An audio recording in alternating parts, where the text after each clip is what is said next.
अगली बड़ी खबर, एडम अपने नल पे बर्तन धो रहा था। एडम हो गया बोर और फोन निकालकर इंस्टाग्राम पर रील बनाने लगा डांस कर करके। तभी यहाँ पर एडम की सोने मम्मी ये देखकर हुई गुस्सा और बर्तन ना धोने पर सोने ने कर दिया अपने बेटे एडम की मार मार कुटाई।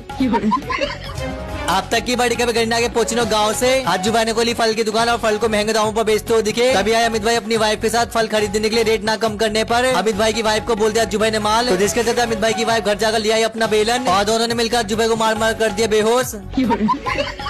इस वक्त की बड़ी खबर, मोको जा रही थी अपने दोस्त मैक्सिम से मिलने उसके घर। तभी रात में डाकू मंगल सिंह ने मोको को रोक लिया और बोलने लगा आई लव यू बाबू पड़ जाओ। तो मोको को आया गुस्सा, 2 थप्पड़ मारकर चली गई अपने घर। मोको को छेड़ने के जुर्म में पुलिस वालों ने डाकू मंगल सिंह को गिरफ्तार करके डाला जेल में।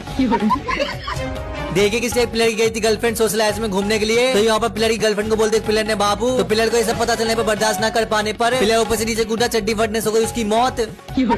और ऐसी फनी न्यूज देखने के लिए हमें फॉलो करें। आगे की न्यूज आपका इंतजार करें कैमरामैन राज के साथ। शिवा ऑफिशियल 879। जय हिंद जय भारत।